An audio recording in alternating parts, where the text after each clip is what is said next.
Welcome back to instant learning ഇൻസ്റ്റി ബനാസർ Khalid. അപ്പൊ HSC ആയി ബന്ധപ്പെട്ട ഒരു ക്ലാസ് ആണ് ഇന്നത്തെ ക്ലാസ്. അപ്പൊ നമ്മള് കഴിഞ്ഞ HSC ക്ലാസ്സിൽ നമ്മള് ഡൈജഷന് ഏകദേശം ടോപ്പിക് മനസ്സിലാക്കി. ഇനി നമ്മൾ ആ ഒരു പോർഷനിൽ നമുക്ക് പഠിക്കാനുള്ളത് എന്താണ്? ന്യൂട്രീഷൻ ഡിസോർഡേഴ്സ് നമുക്ക് പഠിക്കാനുണ്ട് അല്ലെ. ന്യൂട്രീഷൻ ഡിസോർഡേഴ്സിലും അതുപോലെ വൈറ്റമിൻ ഡെഫിഷ്യൻസീസ്, അതുപോലെ തന്നെ എന്താണ് ലൈഫ് സ്റ്റൈൽ ഡിസീസസ് അല്ലെ, അതിനെ കൂടെയൊക്കെ നമ്മൾ മനസ്സിലാക്കേണ്ടതായിട്ടുണ്ട്. അപ്പൊ അതാണ് ഇന്നത്തെ ക്ലാസ് ഡിസ്കസ് ചെയ്യുന്നത്. അപ്പൊ നിങ്ങൾ ക്ലാസ് യൂസ്ഫുൾ ആക്കുക. മാത്രമല്ല നമുക്ക് ഏതൊക്കെ ടൈപ്പിലുള്ള ക്വസ്റ്റ്യൻസ് ആണ് അതിൽ നിന്ന് വരാൻ ചാൻസ് ഉള്ളത്, അത് വന്നിട്ടുള്ളത് എന്നും കൂടി നമ്മൾ ഈ ക്ലാസ് ഡിസ്കസ് ചെയ്യുന്നുണ്ട്. അപ്പൊ ക്ലാസ് മിസ്സാക്കാതെ കാണുക. അപ്പൊ ക്ലാസ്സിലേക്ക് കടക്കാം. അപ്പൊ നമ്മൾ ആദ്യം എന്താണ് പോഷക ഘടകങ്ങളുടെ അഭാവം മൂലം ഉണ്ടാകുന്ന രോഗങ്ങൾ, അല്ലെങ്കിൽ എന്തൊക്കെ അസുഖങ്ങളാണ് പോഷക ഘടകങ്ങളുടെ അഭാവം മൂലം ഉണ്ടാകുന്നത്, അതാണ് ന്യൂട്രീഷൻ ഡിസോർഡേഴ്സിന്റെ ഹെഡിങ് നമ്മൾ മനസ്സിലാക്കേണ്ടതായിട്ടുള്ളത്. അപ്പൊ പ്രധാനമായും രണ്ടു തരം അസുഖങ്ങളാണ് പോഷക ദൗർബല്യം മൂലം ഉണ്ടാകുന്നത്. പോഷകഘടകങ്ങളുടെ ദൗർബല്യം മൂലം ഉണ്ടാകുന്ന അസുഖങ്ങൾ പ്രധാനമായും രണ്ട് ആണ്. ഏതൊക്കെയാണ്? മരാസ്മസും അതുപോലെ കാഷ്യോർക്കറുമാണ്. ഇവിടെ മരാസ്മസ് എന്ന് പറയുന്നത് എന്തിന്റെ അഭാവം കൊണ്ടാണ് ഉണ്ടാകുന്നത് നോക്കാം.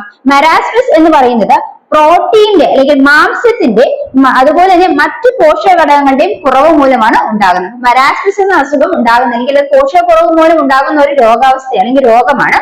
ആ ഒരു അസുഖം ഉണ്ടാകുന്നത് എന്തിന്റെ അഭാവം കൊണ്ടാണ്?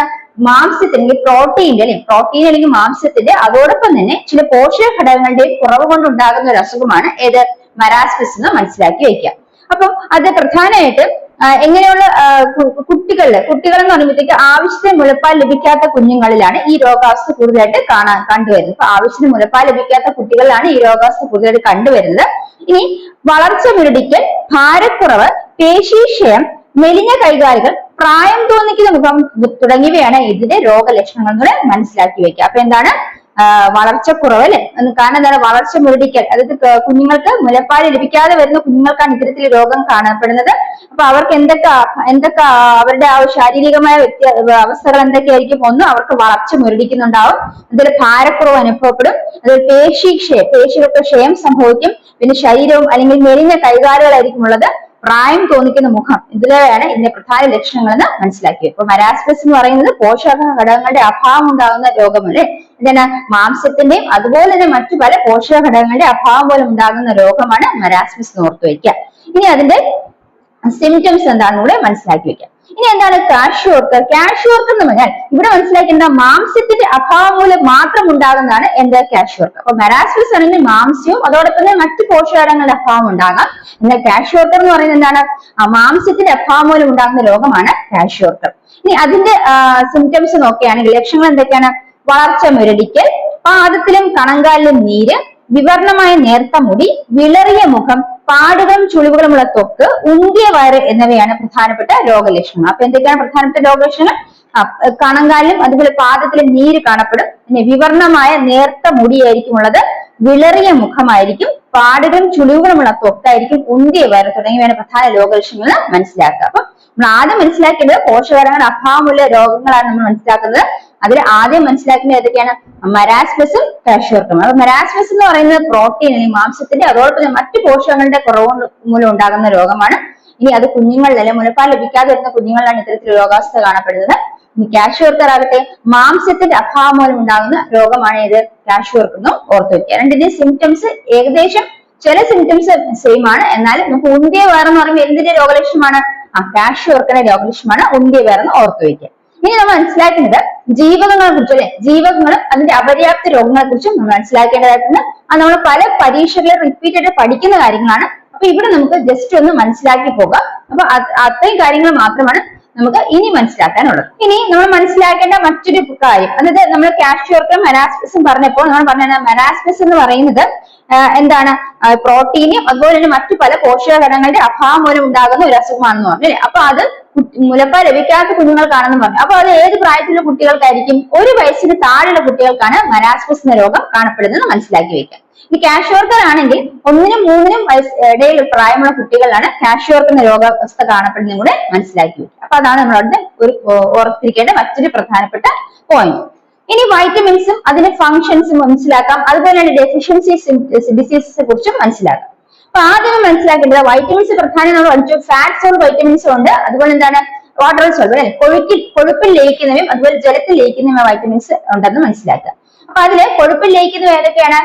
ADEK അല്ലെ, ADEK ആണ് കൊഴുപ്പിൽ ലയിക്കുന്നത്. നമ്മൾ പഠിച്ചിട്ടുണ്ട് എന്താണ്, കൊഴുപ്പ് കേടാണ് അല്ലെ, കൊഴുപ്പ് കേടാ. അപ്പം എന്താണ് കൊഴുപ്പിൽ വരുന്ന വൈറ്റമിൻ സിക്കാണ് KEDA, എന്താണ്, കൊഴുപ്പ് കേടാ. അതാണ് നമ്മൾ മനസ്സിലാക്കേണ്ട കാര്യം. അപ്പൊ ഇവിടെ വൈറ്റമിൻസ് എന്ന് പറയുന്നത് നമ്മൾ ആദ്യം മനസ്സിലാക്കേണ്ടത് വൈറ്റമിൻ A ആണ്. അപ്പൊ വൈറ്റമിൻ A എന്ന് പറയുമ്പോഴത്തേക്കും അതെന്താണ്, റെറ്റിനോൾ എന്നാണ് ആ വൈറ്റമിൻ അറിയപ്പെടുന്നത്. വൈറ്റമിൻ A അറിയപ്പെടുന്നത് റെറ്റിനോൾ എന്നാണ്. ഇനി അതിന്റെ പ്രധാനപ്പെട്ട ഫങ്ഷൻസ് എന്തൊക്കെയാണ്? അപ്പൊ റെറ്റിനോൾ എന്ന വൈറ്റമിന്റെ പ്രധാനപ്പെട്ട ഫങ്ഷൻസ് എന്താണ്? റെറ്റിനൽ പിഗ്മെന്റ്സിന്റെ പ്രധാനപ്പെട്ട കമ്പോണൻസ് എന്ന് പറയുന്നത് ഏതാണ്? വൈറ്റമിൻ A ആണ് അല്ലെ. റെറ്റിനൽ പിഗ്മെന്റ്സ് എന്ന് പറയുന്നത് റോഡോപ്സിൻ, അയോഡോപ്സിൻ മുതലായ റെറ്റിനൽ പിഗ്മെന്റ്സിന്റെ പ്രധാനപ്പെട്ട കമ്പോണൻസ് ഏതാണ്? വൈറ്റമിൻ A ആവശ്യമാണ്, മനസ്സിലാക്കി വെക്കുക. ഇത് നോർമൽ വിഷനെ പ്രൊമോട്ട് ചെയ്യുന്നു. അതുപോലെ തന്നെ ബോൺസിന്റെയും ടീത്തിന്റെയും ഗ്രോത്തിനും അതുപോലെ എപ്പിത്തീലിയൽ ടിഷ്യൂവിന്റെ മെയിന്റനൻസിനും സഹായിക്കുന്നു. അപ്പൊ എന്താണ്, എപ്പിത്തീലിയൽ ടിഷ്യൂവിന്റെ മെയിന്റനൻസിന് സഹായിക്കുന്നു, ബോൺസിന്റെയും ടീത്തിന്റെയും ഗ്രോത്തിന് സഹായിക്കുന്നു. അതുപോലെ റെറ്റിനൽ പിഗ്മെന്റ്സിന്റെ പ്രധാനപ്പെട്ട കമ്പോണന്റ് ഏതാണെന്ന് ചോദിച്ചാൽ അത് വൈറ്റമിൻ A ആണെന്ന് കൂടെ ഓർത്തു വയ്ക്കാം. അപ്പൊ ഇത്രയാണ് വൈറ്റമിൻ A അല്ലെങ്കിൽ റെറ്റിനോൾ എന്ന് പറയുന്ന ഫംഗ്ഷൻസിന് മനസ്സിലാക്കേണ്ടതായിട്ട് കാര്യങ്ങൾ. അപ്പൊ നമ്മൾ റെറ്റിനോൾ അല്ലെ, വൈറ്റമിൻ A എന്ന റെറ്റിനോൾ ആണ്. അത് റെറ്റിനൽ പിഗ്മെന്റ്സ്, അതായത് നമ്മൾ മനസ്സിലാക്കേണ്ടത് റോഡോപ്സിൻ, അയോഡോപ്സിൻ എന്ന് പറയുന്ന രണ്ട് പിഗ്മെന്റ്സ് ഉണ്ട്. അപ്പൊ ആ ഒരു പിഗ്മെന്റ്സിന്റെ പ്രധാനപ്പെട്ട അതിനെ ആ പിഗ്മെന്റ്സിന്റെ പ്രസൻസിന് എന്ത് ആവശ്യമുണ്ട്? വൈറ്റമിൻ എയുടെ ആവശ്യമുണ്ട്. അപ്പൊ നോർമൽ വിഷനെ പ്രൊമോട്ട് ചെയ്യുന്നതാണ് വൈറ്റമിൻ A, അതായത് റെറ്റിനോൾ എന്ന് പറയുന്നത്. അതുപോലെ റെറ്റിനൽ പിഗ്മെന്റ്സിന്റെ പ്രധാനപ്പെട്ട കമ്പോണന്റ് എന്ന് പറയുന്നത് വൈറ്റമിൻ A ആണെന്ന് ഓർത്തു വെക്കാം. അപ്പൊ അതിൽ ബോൺസിന്റെയും ടീത്തിന്റെയും ഗ്രോത്തിനും അതുപോലെ തന്നെ എപ്പിത്തീലിയൽ ടിഷ്യൂ അല്ലെങ്കിൽ യോജകലകളുടെ മെയിന്റനൻസിനും എന്ത് ആവശ്യമുണ്ട്? വൈറ്റമിൻ A അല്ലെങ്കിൽ റെറ്റിനോൾ ആവശ്യമാണെന്ന് ഓർത്തു വെക്കാം. ഇനി അതിന്റെ പ്രധാനപ്പെട്ട സോഴ്സസ് എവിടെ നിന്നൊക്കെയാണ് വൈറ്റമിൻ A നമുക്ക് ലഭിക്കുന്നത് നോക്കാം. വൈറ്റമിൻ A എന്ന് പറയുന്നത് എന്താണ്, ഗ്രീൻ ലീഫ് വെജിറ്റബിൾസ് അല്ലെ, പച്ചിലകൾ, അതുപോലെ ക്യാരറ്റ്, കരൾ, വെണ്ണ, മുട്ട, പാൽ, അതുപോലെ മഞ്ഞ നിറത്തിലുള്ള പഴവർഗ്ഗങ്ങളിൽ നിന്നെല്ലാം നമുക്ക് വൈറ്റമിൻ A ലഭിക്കുന്നു ഓർത്തു വെക്കാം. അപ്പൊ പ്രധാനപ്പെട്ട വൈറ്റമിൻ എയുടെ സോഴ്സുകൾ എന്തൊക്കെയാണ്? പച്ചിലകൾ, ക്യാരറ്റ്, കരൾ, വെണ്ണ, മുട്ട, പാൽ, മഞ്ഞ നിറത്തിലുള്ള പഴവർഗ്ഗങ്ങളിൽ നിന്നെല്ലാം വൈറ്റമിൻ എക്ക് വളരെ സമ്പുഷ്ടമാണെന്ന് മനസ്സിലാക്കി വയ്ക്കുക. ഇനി അതിന്റെ അപര്യാപ്ത രോഗങ്ങളാണ് നമ്മൾ മനസ്സിലാക്കേണ്ടത്. സിറോഫ്താൽമിയ, അതായത് എന്താണ് സിറോഫ്താൽമിയ എന്താണ് നമുക്ക് മനസ്സിലാക്കുന്നത്? സിറോഫ്താൽമിയ എന്ന അസുഖം എന്നാണ് കാഴ്ച പടലം അല്ലെങ്കിൽ കോർണിയ സുതാര്യമില്ല അതാര്യമാകുന്ന അവസ്ഥയാണ്. അപ്പൊ എന്താണ്, കോർണിയ അതാര്യമാകുന്ന അവസ്ഥയാണ് എന്താ സിറോഫ്താൽമിയ എന്ന് പറയുന്നത്. അതുപോലെ നിശാന്തത അല്ലെങ്കിൽ മാലക്കണ്ണ്, നൈറ്റ് ബ്ലൈൻഡ്സും ഏതിന്റെ അഭാവം ഉണ്ടാകുന്ന വൈറ്റമിൻ എ ഡെഫിഷ്യൻസി ഉണ്ടാകുന്ന അസുഖമാണെന്ന് മനസ്സിലാക്കി വെക്കാം. അപ്പൊ വൈറ്റമിൻ A എന്ന് പറഞ്ഞാൽ റെറ്റിനോൾ ആണ്. അവിടെ നമ്മൾ എപ്പോഴും റെറ്റിനുമായി ബന്ധപ്പെട്ടാണ് വൈറ്റമിൻ A എന്ന് മനസ്സിലാക്കുക. അതായത് നമ്മൾ പറഞ്ഞു വൈറ്റമിൻ A നോർമൽ വിഷന് ആവശ്യമായിട്ടുള്ള ഒന്നാണ്. അതായത് രണ്ട് ലൈറ്റ് സെൻസിറ്റീവ് പിഗ്മെന്റ്സ് റോഡോപ്സിനും അയോഡോപ്സിനും എവിടെയാണ് കാണപ്പെടുന്നത്? കണ്ണിലെ റെറ്റിനയിലാണ് കാണപ്പെടുന്നത്. അത് എന്താണ്, നമുക്ക് ഡിം ലൈറ്റിൽ വിഷൻ പോസിബിൾ ആക്കാൻ സഹായിക്കുന്നവയാണ്. അപ്പൊ ഈ രണ്ട് വിഷ്വൽ പിഗ്മെന്റ്സിന്റെയും എന്താണ് സിന്തസൈസിന് എന്ത് ആവശ്യമുണ്ട്? വൈറ്റമിൻ A ആവശ്യമുണ്ടെന്ന് മനസ്സിലാക്കുക. അപ്പൊ ഈ ഡെഫിഷ്യൻസി, ഈ വൈറ്റമിന്റെ അഭാവം സിറോഫ്താൽമിയ എന്ന അസുഖത്തിന് കാരണമാകുന്നു. അതുപോലെ ഇത് നൈറ്റ് ബ്ലൈൻഡ്നെസ്സിന്, അതായത് സിറോഫ്താൽമിയ എന്ന് പറഞ്ഞാൽ കോർണിയ എന്താണ് അതാര്യമാകുന്ന അവസ്ഥയാണ്. നമുക്ക് കാഴ്ച ബുദ്ധിമുട്ടാകുന്നു, അതാണ് സിറോഫ്താൽമിയ എന്ന് പറയുന്നത്. പിന്നെ അതുപോലെ എന്താണ് മാലക്കണ്ണ് അല്ലെങ്കിൽ നൈറ്റ് ബ്ലൈൻഡ്നെസ്സും എന്തിന്റെ കാരണമാണ്? വൈറ്റമിൻ A ഡെഫിഷ്യൻസി ഉണ്ടാകുന്ന അസുഖമാണെന്ന് മനസ്സിലാക്കി വെക്കുക. അപ്പൊ എത്രയാണ് വൈറ്റമിൻ A കുറിച്ച് നമ്മൾ മനസ്സിലാക്കേണ്ട പ്രധാനപ്പെട്ട കാര്യങ്ങൾ. ഇനി വൈറ്റമിൻ ഡി എന്നറിയപ്പെടുന്നത് കാൽസിഫെറോൾ ആണ് അല്ലെ. വൈറ്റമിൻ ഡി എന്ന് പറയുന്നത് കാൽസിഫെറോൾ ആണ്. ഇനി വൈറ്റമിൻ ഡിയെ കുറിച്ച് എന്തൊക്കെ മനസ്സിലാക്കാം? അതിന്റെ സ്രോതസ്സുകളെ കുറിച്ച് മനസ്സിലാക്കേണ്ടത് വൈറ്റമിൻ ഡി എന്ന് പറയുന്ന വൈറ്റമിൻ നമ്മുടെ ശരീരത്തില് സാധാരണ എല്ലാ വൈറ്റമിൻസിനെ പോലെ എന്താണ് അധികമായിട്ട് ഉത്പാദിപ്പിക്കപ്പെടുന്നില്ല അല്ലെ. അധികമായിട്ട് നമുക്ക് മനസ്സിലാക്കേണ്ട കാര്യം വൈറ്റമിൻ ഡി എന്ന് പറയുന്നത് നമ്മുടെ ശരീരത്തില് നമുക്ക് എന്താണ് നമ്മൾ കഴിക്കുന്ന ഭക്ഷണത്തിലൂടെ നമുക്ക് വലുതായിട്ട് ലഭിക്കാത്ത ഒരു വൈറ്റമിൻ ആണ്. പിന്നെ നമ്മുടെ ശരീരത്തിൽ നിർമ്മിക്കപ്പെടുന്ന ഒരു വൈറ്റമിൻ ആണ് വൈറ്റമിൻ ഡി അല്ലെ. സൂര്യപ്രകാശത്തിന്റെ സാന്നിധ്യത്തിൽ നമ്മുടെ ശരീരത്തിൽ ത്വക്കിനടിയിൽ നിർമ്മിക്കപ്പെടുന്ന ഒരു വൈറ്റമിൻ ആണ് വൈറ്റമിൻ ഡി എന്ന് നമ്മൾ മനസ്സിലാക്കേണ്ടിരിക്കുന്നു അല്ലെ. അതായത് it is synthesized the skin from a cholesterol derivative with ultraviolet rays of sunlight. സൂര്യപ്രകാശത്തെ അൾട്രാവയലറ്റ് റേസിന്റെ സഹായത്തോടു കൂടി എന്താണ് സ്കിന്നിനടിയിൽ ഒരു കൊളസ്ട്രോൾ ഡെറിവേറ്റീവ് ആയിട്ട് ഉത്പാദിപ്പിക്കപ്പെടുന്ന ഒന്നാണ് വൈറ്റമിൻ ഡി എന്ന് മനസ്സിലാക്കുക. ഇനി അതിനെ സൺഷൈൻ വൈറ്റമിൻ എന്ന് വിളിക്കുന്നത് അതുകൊണ്ടാണ് കൂടെ മനസ്സിലാക്കി വെക്കുക. ഇനി അത് പ്രധാനമായിട്ട് ലഭിക്കുന്ന അതിന്റെ സ്രോതസ്സുകളെ കുറിച്ച് നോക്കുകയാണെങ്കിൽ ഏതെന്നൊക്കെയാണ് നമുക്ക് വൈറ്റമിൻ ഡി ലഭിക്കുന്നത്? അൾട്രാവയലറ്റ് രശ്മികളുടെ സഹായത്തോടെ നിർമ്മിക്കപ്പെടുന്നു, നമ്മൾ ഓൾറെഡി പറഞ്ഞ കാര്യം. അടുത്ത എന്താണ്? മുട്ട, പാൽ, വെണ്ണ, കരൾ, മത്സ്യ എണ്ണകൾ, ഇലക്കറികൾ, ത്വക്കിനിൽ സംഭരിക്കുന്ന കൊളസ്ട്രോൾ, ഇവയിൽ നിന്നൊക്കെ വൈറ്റമിൻ ഡി നമുക്ക് ലഭിക്കും. പക്ഷെ വളരെ കുറച്ച് എമൗണ്ടിൽ മാത്രമേ നമുക്ക് വൈറ്റമിൻ ഡി അതിൽ നിന്ന് ലഭിക്കുകയുള്ളൂ എന്ന് കൂടെ മനസ്സിലാക്കി വെക്കാം. അപ്പൊ വൈറ്റമിൻ ഡി നമുക്ക് ലഭിക്കുന്ന മാർഗങ്ങൾ ഏതൊക്കെയാണ്? ഒന്ന് പാലിൽ നിന്ന്, വെണ്ണയിൽ നിന്ന്, കരളിൽ നിന്ന്, മത്സ്യ എണ്ണകളിൽ, ഇലക്കറിയിൽ, തൊക്കിനിടയിൽ സംഭരിക്കുന്ന കൊളസ്ട്രോളിൽ നിന്നൊക്കെ നമുക്ക് വൈറ്റമിൻ ഡി ലഭ്യമാകുന്നു. അതിൽ വൈറ്റമിൻ ഡി നമുക്ക് പ്രധാനമായിട്ട് വൈറ്റമിൻ ഡി ലഭിക്കുന്നത് അൾട്രാവയലറ്റ് രശ്മികളുടെ സഹായത്തോടു കൂടി നമ്മുടെ ത്വക്കിനിടയിൽ ആണ് വൈറ്റമിൻ ഡി നിർമ്മിക്കപ്പെടുന്നത് കൂടെ ഓർത്തു വെക്കുക. അപ്പൊ അത്രയാണ് വൈറ്റമിൻ ഡിയെ കുറിച്ച് മനസ്സിലാക്കിയത്. അപര്യാപ്ത രോഗങ്ങളെ കുറിച്ച് മനസ്സിലാക്കാം. വൈറ്റമിൻ ഡിയുടെ അപര്യാപ്ത രോഗം എന്ന് പറയുന്നത് എന്താണ്? കണ അഥവാ റിക്കറ്റ്സ് എന്നാണ് വൈറ്റമിൻ ഡി അപര്യാപ്ത രോഗം അറിയപ്പെടുന്നത്. അതായത് ഇത് കുട്ടികളെയാണ് കണ അധിക റിക്കറ്റ്സ് കണ അല്ലെങ്കിൽ റിക്കറ്റ്സ് എന്ന രോഗാവസ്ഥ കുട്ടികളിലാണ് ഉണ്ടാകുന്നത്. എന്നാൽ വലിയ അഡൽട്സിൽ അതിൽ പ്രായപൂർത്തിയായ ആളുകൾക്ക് ഓസ്റ്റിയോമലേഷ്യ എന്ന ഈ അസുഖത്തിന്റെ പേര്. അപ്പൊ വൈറ്റമിൻ ഡി ഡെഫിഷ്യൻസി കൊണ്ട് കുട്ടികൾ ഉണ്ടാകുന്നതാണ് റിക്കറ്റ്സ് അല്ലെങ്കിൽ കണ. ഇനി മുതിർന്നവരാണെങ്കിൽ ഓസ്റ്റിയോമലേഷ്യ എന്ന അസുഖമാണ് ഉണ്ടാകുന്നത് കൂടെ മനസ്സിലാക്കുക. ഓസ്റ്റിയോമലേഷ്യ. അത്രയാണ് നമ്മൾ വൈറ്റമിൻ ഡിയെ കുറിച്ച് മനസ്സിലാക്കേണ്ടത്. അപ്പൊ വൈറ്റമിൻ ഡി ഡെഫിഷ്യൻസി എന്ന് പറയുന്നത് കണ അല്ലെങ്കിൽ റിക്കറ്റ്സ് ആണ്. അത് കുട്ടികളാണ് ഈ പേരിൽ അറിയപ്പെടുന്നത്. ഓസ്റ്റിയോമലേഷ്യ എന്ന് പറയുന്നത് മുതിർന്നവരിൽ വൈറ്റമിൻ ഡി ഡെഫിഷ്യൻസി ഉണ്ടാകുന്ന അസുഖമാണെന്ന് മനസ്സിലാക്കി വെക്കുക. ഇനി പ്രധാന ഡെഫിഷ്യൻസി പറഞ്ഞു, അതിന് സിംറ്റംസ് കൂടെ നോക്കാം. എന്താണ്? പേശികൾക്കുണ്ടാകുന്ന ശക്തിക്ഷയം, നീളമുള്ള അസ്ഥികൾ വളയുക, നെഞ്ചു കൂടുകെട്ടുക. അപ്പൊ പേശികൾക്കുണ്ടാകുന്ന ശക്തിക്ഷയം, അതുപോലെ എന്താണ് നീളമുള്ള അസ്ഥികൾ വളയുക, അതുപോലെ നെഞ്ചു കൂടുകെട്ട് എന്നിവയൊക്കെയാണ് വൈറ്റമിൻ ഡി ഡെഫിഷ്യൻസി കൊണ്ടുണ്ടാകുന്ന റിക്കറ്റ്സ് അല്ലെങ്കിൽ ഓസ്റ്റിയോമലേഷ്യ എന്ന് പറഞ്ഞ അസുഖങ്ങളുടെ പ്രധാനപ്പെട്ട ലക്ഷണങ്ങൾ എന്ന് ഓർത്തു വയ്ക്കുക. അപ്പൊ നമ്മൾ വൈറ്റമിൻ എ മനസ്സിലാക്കി, റെറ്റിനോൾ ആണ്. വൈറ്റമിൻ ഡി കാൽസ്യഫെറോൾ ആണ്. അതിന്റെ സിംറ്റംസ് മനസ്സിലാക്കി, അതിന്റെ സോഴ്സസ് മനസ്സിലാക്കി. അപ്പൊ ഇനി അടുത്തിലോട്ട് പോകുമ്പോൾ നമ്മൾ ഫാറ്റ് സോൾബിൾ വൈറ്റമിൻ ഇനി നമ്മൾ പഠിക്കാൻ പോകുന്നത് വൈറ്റമിൻ ഇ ആണ്. വൈറ്റമിൻ ഇ അറിയപ്പെടുന്ന ടോക്കോഫെറോൾ എന്നാണ്. ഇതൊക്കെ നിങ്ങൾ നേരത്തെ പഠിച്ചിട്ടുള്ളതുകൊണ്ടാണ് ഞാൻ നിങ്ങൾ റഫായിട്ട് പറഞ്ഞു പോകുന്നത്. എന്നാലും ഇതിൽ നമ്മൾ കുറച്ച് അഡീഷണൽ പോയിന്റ്സ് ഉണ്ടെങ്കിൽ അത് നിങ്ങൾ നോട്ട് ചെയ്തെടുക്കുക. വൈറ്റമിൻ ഇ എന്ന് പറയുന്നത് ടോക്കോഫെറോൾ ആണ് അല്ലെ. വൈറ്റമിൻ ഇ ടോക്കോഫെറോൾ ആണ്. ഇതും ഇലക്കറികള്, അതുപോലെ അല്ലെങ്കിൽ പച്ചക്കറികള്, വെജിറ്റബിൾ ഓയിൽസില്, മുട്ടയുടെ മഞ്ഞക്കരുവിലൊക്കെ ധാരാളമായി കാണപ്പെടുന്ന വൈറ്റമിൻ ഇ. ഇനി വൈറ്റമിൻ ഇക്ക് ഇ എന്ന് പറയുന്നൊരു സ്ട്രോങ് ആന്റി ഓക്സിഡന്റ് ആക്ടിവിറ്റി ഉണ്ട്. വൈറ്റമിൻ ഇക്ക് ഒരു സ്ട്രോങ് ആന്റി ഓക്സിഡന്റ് ആക്ടിവിറ്റി ഉണ്ട്. അതായത് അതിന് എന്താണ് ഈ മെംബ്രെയിൻ ലിപ്പിഡ് മെംബ്രെയിൻസിനെ എന്ത് ചെയ്യുന്നു? അതിന്റെ ഡാമേജ് തടയുന്ന ഒരു പരിധി വരെ വൈറ്റമിൻ ഇ സഹായിക്കുമെന്ന് മനസ്സിലാക്കുക. അപ്പൊ വൈറ്റമിൻ ഇക്ക് ഒരു ആന്റി ഓക്സിഡന്റ് ആക്ടിവിറ്റി ഉണ്ടെന്ന് മനസ്സിലാക്കുക. അതായത് അത് ഈ ലിപ്പിഡ്സ്, മെംബ്രെയിൻ ലിപ്പിഡ്സിന്റെ ഡാമേജിനെ പ്രിവെന്റ് ചെയ്യുന്നു. അതുപോലെ തന്നെ അപ്പൊ അതിന്റെ സ്ട്രക്ചറിനെ മെയിൻറ്റെയിൻ ചെയ്യാൻ സഹായിക്കുന്ന വൈറ്റമിൻ ഇയുടെ പ്രസൻസ് കൊണ്ടാണ് ഓർത്തു വയ്ക്കുക. അപ്പൊ ലിപ്പിഡ് മെംബ്രെയിന്റെ സ്ട്രക്ചർ മെയിൻറ്റെയിൻ ചെയ്യാൻ സാധിക്കുന്നത് വൈറ്റമിൻ ഇയുടെ പ്രസൻസ് കൊണ്ടാണെന്ന് മനസ്സിലാക്കുക. ഇനി ഇതിന്റെ ഡെഫിഷ്യൻസി, ഇപ്പൊ വൈറ്റമിൻ ഇ എന്ന് പറയുന്നത് നമ്മുടെ ടോക്കോഫെറോൾ എന്നറിയപ്പെട്ടു. അത് എവിടെയൊക്കെയാണ്, അതിന്റെ സ്രോതസ് മനസ്സിലാക്കി. ഇനി അതൊരു ആന്റി ഓക്സിഡന്റ് ആക്ടിവിറ്റി അതിനുണ്ട്. അതുകൊണ്ട് അത് ലിപ്പിഡ് മെംബ്രെയിൻസിന്റെ സ്ട്രക്ചർ മെയിൻറ്റെയിൻ ചെയ്യാൻ സഹായിക്കുന്നു മനസ്സിലാക്കി. ഇനി അതിന് ഡെഫിഷ്യൻസി എന്തുകൊണ്ടാക്കുന്നു? ഡെഫിഷ്യൻസി ഉണ്ടാക്കുന്നതാണ് റീപ്രൊഡക്റ്റീവ് ഫെയിലിയർ അല്ലെ, വന്ധ്യത അല്ലെങ്കിൽ റീപ്രൊഡക്റ്റീവ് ഫെയിലിയർ ആണ് അതിന്റെ ഡെഫിഷ്യൻസി കൊണ്ടുണ്ടാകുന്ന രോഗാവസ്ഥ എന്ന് മനസ്സിലാക്കാം. ഫീമെയിൽസിന് അൺസക്സസ്ഫുൾ പ്രഗ്നൻസിയിൽ റിസൾട്ട് ചെയ്യുന്നു. അത് മെയിൽസിലാണെങ്കിൽ ഡെഫിഷ്യൻസി ടെസ്റ്റിസിന്റെ ഡീജനറേഷന് കാരണമാകുകയും സ്റ്റെറിലിറ്റി ഉണ്ടാക്കുകയും ചെയ്യുന്നു മനസ്സിലാക്കി. അപ്പൊ വന്ധ്യത എന്നതാണ് ഇതാണ് പ്രധാനപ്പെട്ട ഡെഫിഷ്യൻസി എന്ന് ഓർത്തു വയ്ക്കാം. വൈറ്റമിൻ ഇ എന്ന് പറയുന്നതിന്റെ പ്രധാനപ്പെട്ട ഡെഫിഷ്യൻസി എന്താണ്? ഡെഫിഷ്യൻസി ഡിസീസ് എന്ന് പറഞ്ഞാൽ എന്താണ്? വന്ധ്യത എന്നാണ് ഓർത്തു വയ്ക്കുക. അത് വൈറ്റമിൻ ഇ എന്ന് പറഞ്ഞാൽ ടോക്കോഫെറോൾ ആണ്. അതിനൊരു ആന്റി ഓക്സിഡന്റ് ആക്ടിവിറ്റി ഉണ്ടെന്നും കൂടെ നമ്മൾ അഡീഷണൽ ആയിട്ട് മനസ്സിലാക്കി വെക്കുക. അടുത്തത് വൈറ്റമിൻ കെ ആണ്. വൈറ്റമിൻ കെ നമുക്കറിയാം ഫില്ലോക്വിനോൺ അല്ലെ. വൈറ്റമിൻ കെ എന്ന് പറഞ്ഞാൽ ഫില്ലോക്വിനോൺ. ഇതിലെ പ്രധാനപ്പെട്ട വസ്തുതകൾ നോക്കാം. അത് നമ്മൾ പറഞ്ഞ ഇലക്കറികളിൽ ലഭിക്കുന്നുണ്ട്. ക്യാബേജ്, കോളിഫ്ലവർ, സ്പിനാച്ച്, അതുപോലെ തന്നെ അനിമൽ എന്താണ് ജന്തുക്കളിൽ ലഭിക്കുന്ന ജന്തുക്കളുടെ ലിവറിൽ, അതുപോലെ തന്നെ എഗ്ഗിന്റെ യോക്ക് അല്ലെ മുട്ടയുടെ മഞ്ഞക്കരുവിലെല്ലാം വൈറ്റമിൻ കെ അടങ്ങിയിട്ടുണ്ടെന്ന് മനസ്സിലാക്കുക. ഇനി ഇത് ധാരാളമായിട്ട് എവിടെയാണ് synthesise? It is synthesise in large amount by certain symbiotic bacteria inhibit the colon of man. മനുഷ്യന്റെ കോളനിലുള്ള എന്താണ് ഒരു സിന്തറ്റിക് ബാക്ടീരിയ ധാരാളമായിട്ട് ഉത്പാദിപ്പിക്കപ്പെടുന്നു. മനുഷ്യന്റെ കോളനില് ധാരാളമായിട്ട് ഒരു സിന്തറ്റിക് ബാക്ടീരിയ വൈറ്റമിൻ കെ ഉത്പാദിപ്പിക്കുന്നത് മനസ്സിലാക്കാം. ഇനി വൈറ്റമിൻ കെയുടെ പ്രധാനപ്പെട്ട ആവശ്യം എന്ന് പറയുന്നത് പ്രോത്രോംബിന്റെ ഫോർമേഷൻ, അതായത് ബ്ലഡ് ക്ലോട്ടിങ്ങിന് സഹായിക്കുന്ന ഒരു സബ്സ്റ്റൻസ് ആണ് പ്രോത്രോംബിൻ അല്ലെ. ഈ പ്രോത്രോംബിന്റെ ഫോർമേഷന് അത് ഉണ്ടാകുന്നതിന് സഹായിക്കുന്ന പ്രധാനപ്പെട്ട ഒരു വൈറ്റമിൻ ആണ് വൈറ്റമിൻ കെ എന്ന് ഓർത്തു വയ്ക്കുക. അപ്പൊ വൈറ്റമിൻ കെയുടെ സോഴ്സസ് എന്തൊക്കെയാണ്? ഇലക്കറികൾ, അതുപോലെ പാല്, മുട്ട, കരൾ, ഉരുളക്കിഴങ്ങ്, തക്കാളി. അതുപോലെ തന്നെ നമ്മൾ മനസ്സിലാക്കി വൈറ്റമിൻ കെ എന്ന് പറയുന്നത് മനുഷ്യന്റെ കോളനിലെ ഒരു സിന്തറ്റിക് ബാക്ടീരിയ അല്ലെ. എന്ത് വൈറ്റമിൻ കെ സിംബയോട്ടിക് ബാക്ടീരിയ, ഒരു സിംബയോട്ടിക് ബാക്ടീരിയയുടെ സാന്നിധ്യത്തിൽ മനുഷ്യന്റെ കോളനിൽ ഉത്പാദിപ്പിക്കപ്പെടുന്ന വൈറ്റമിൻ ആണ് വൈറ്റമിൻ കെ. അപ്പൊ വൈറ്റമിൻ കെ അങ്ങനെ നമ്മുടെ ശരീരത്തിൽ ലഭിക്കുന്നത് മനസ്സിലാക്കി വെക്കുക.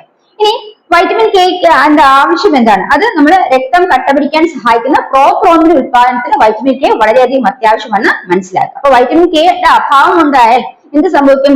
രക്തം കട്ട പിടിക്കുകയില്ലെന്ന് ഓർത്തു വെക്കാം. വൈറ്റമിൻ കെ എന്ന് പറയുന്നത് എന്താണ്? ഫില്ലോക്വിനോൺ ആണെന്ന് ഓർത്തു വെക്കാം. അപ്പൊ നമ്മള് ഫാറ്റ് സോൾവെന്റ് അല്ലെങ്കിൽ കൊഴുപ്പിലേക്കുന്ന വൈറ്റമിനെ കുറിച്ച് മനസ്സിലാക്കി.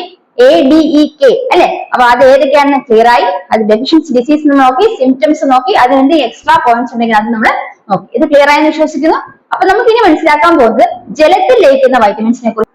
അപ്പൊ നോക്കാം, ജലത്തിൽ ലയിക്കുന്ന വൈറ്റമിൻ ബിയും അതുപോലെ സിയും ആണ് നമുക്കറിയാം. അപ്പൊ വൈറ്റമിൻ ബി തന്നെ നമ്മൾ വൈറ്റമിൻ ബിക്ക് കുറെ വെറൈറ്റീസ് ഉണ്ട് അല്ലെ? Vitamin B1, B2, B3, B5, B6 അതുപോലെ B12 അങ്ങനെ വൈറ്റമിൻ ബി എന്ന് പറയുന്നത് കുറെ കൂടുതൽ വൈറ്റമിൻ നമുക്ക് പഠിക്കാനുണ്ട്.